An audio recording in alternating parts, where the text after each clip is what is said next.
અમિત, હવે તો તું લગ્ન કર. ઘણા સમયથી તને કહું છું, પણ તું લગ્ન તરફ ધ્યાન જ નથી આપતો. તારી ઓફિસમાં કોઈ છોકરી ગમી નથી ગઈ ને? તને યાદ છે ને અમિત, મને જીન્સવાળી છોકરીથી નફરત છે. મારી વહુ આવશે તો એ મારી જેમ જ રહેશે. અને મેં સાંભળ્યું છે કે જીન્સવાળી છોકરી ઘરમાંથી માં બાપને બહાર નીકાળી દે છે. નહીં મમ્મી, એવું કંઈ નથી. મને કોઈ ઓફિસમાં છોકરી ગમતી નથી. મારે જ્યારે લગ્ન કરવા હશે ત્યારે હું તમને સામેથી જ કહીશ કે મારે હવે લગ્ન કરવા છે. હજુ કોઈ વિચાર નથી. 1 મહિના પછી ફરી કહ્યું. મમ્મીએ કહ્યું, હવે તો તું 27નો થયો, તારે લગ્ન કરી લેવા જોઈએ. મેં તારા માટે ઘણી બધી છોકરી શોધીને રાખી છે. પહેલી રમાંગ છે ને બાજુવાળી તેના ભાઈની છોકરી રૂપાળી અને સંસ્કારી બંને ગુણ છે. અને જીન્સ તો તે ક્યારેય પહેરતી જ નથી. મમ્મી, એવું તમને કોણે કહ્યું કે જીન્સવાળી છોકરી સંસ્કારી ન હોય અને માં બાપને ઘરમાં ન રહેવા દે? એ તું મને પૂછ ન કર. અમારે અહીં દરરોજ ચોકમાં બેસીને બધી વાતો થતી હોય અને અમે અમારી નરી આંખે જોતા પણ હોઈએ. ઘરે વહુ આવશે તો મારી જેવી જ અને મારા જેવા કપડાં પહેરે તેવી જ. તો શું બાજુવાળી રમાંગના ભાઈની છોકરી જીન્સ નહીં પહેરતી હોય એમ તમે કહો છો? હા જ તો વળી. કેમ, તમે જોવા ગયા હતા તેના ઘરે? તને કીધું તો ખરા અમિત, ચોકમાં રમાંગ સાથે વાત થઈ હતી. તું બધું મને પૂછ ન કર.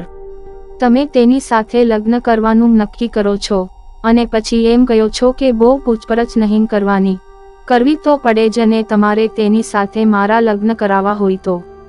એટલે તારી ઈચ્છા છે તેની સાથે લગ્ન કરવાની એમ કહેવા માંગે છો તું? હા, તમે સારું મુહૂર્ત જોઈને તારીખ નક્કી કરો. 1 જ વર્ષમાં અમિતના લગ્ન થઈ ગયા. લગ્ન થઈને વહુ ઘરે આવી. લગ્નના ચોથા દિવસ જ રમાંગના ભાઈની છોકરી રૂમમાંથી જીન્સ પહેરીને બહાર નીકળી. મમ્મીની તો આંખો તેની સામે જ ફાટી રહી. અમિત, મેં તને કહ્યું તું કે મારા ઘરમાં જીન્સવાળી વહુ ન જોઈએ.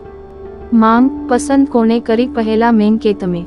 હા, મેં જ કરી, પણ એ અમને ઘરની બહાર નીકાળશે. મને ડર લાગે છે. તું એને ના પાડી દે. કિંજલ અહીં બહાર આવતો મમ્મી એમ કહે છે કે જીન્સવાળી છોકરી માં બાપનો ખ્યાલ નથી રાખતી, તેમને ઘરની બહાર ધકેલી દે છે. આજે સવારે જ અમિતે મને કહ્યું કે આજે મમ્મીનો જન્મદિવસ છે અને આપણે તેમના જન્મદિવસની પહેલી વાર ઉજવણી કરવી છે. માટે આજે હું જીન્સ પહેરીને તૈયાર થઈ અને તમે આવી વાત કરો છો મમ્મી? મમ્મી, જીન્સ પહેરવાથી કોઈ છોકરીના સંસ્કાર નથી બદલી જતા. કોઈ વ્યક્તિ પ્રત્યેના પ્રેમમાં તફાવત નથી આવતો. હું તો તમારો ખ્યાલ જીવનભર રાખીશ અને તમારી સાથે જ રહીશ. તમને મારાથી દૂર ક્યારેય નહીં થવા દઉં. ચોકમાં આજ સાંજે ફરી બેઠક થઈ. અલી, તું તો કહેતી હતી ને કે મારી વહુ ક્યારેય જીન્સ નહીં પહેરે, તે મારી જેમ જ રહેશે. આજ સવાર જ અમે તેને અહીંથી જીન્સમાં જતા જોઈ. હા, પહેલા મને તકલીફ હતી પણ હવે મને કોઈ તકલીફ નથી, કેમ કે જીન્સ પહેરવાથી છોકરીના સંસ્કાર બદલી જતા નથી કે કોઈ વ્યક્તિ પ્રત્યેના પ્રેમમાં તફાવત જોવા મળતો. આ તો આપના બધાના મનના બાજેલા મેલ છે.